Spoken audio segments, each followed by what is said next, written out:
right kune maslender ndaona mukoto vanenge vachida kuwedzera magaro mukoto ndatonawo tisataenda kure murezimbabwe tinongogara tangobvunzwa kuti sei uchine uchivhayo chirungu chese chamunenge muchinyora ichi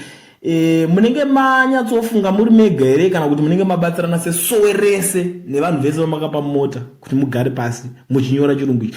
murezimbabwe ndadzoka zvakare panapa inini dhinyaya metizhe ndinoweka nyaya kunge meze ndiri kuuya nenyaya yandikusangana nayo panapa yasei uchine uchivhayo vari kuramba kuti maaudios ese ari kusekileta vari kuti havasirivo vakataura maaudios ivavo because vari kutaura kuti vanhu unoziva kuti muzimbabwe it's very possible ndakambozvitaura panapa zuro ndizuro ndikati zvinotoitika kunogona kugona munhu anogona kunyatsotedzera voice rako sezvariri chazvo example ndogona kupai example yemufana uyo anotwa Jabob pamalooks akagona kutedzera the former RG Mugabe anogona kutedzera futi voice the former RG Mugabe achiti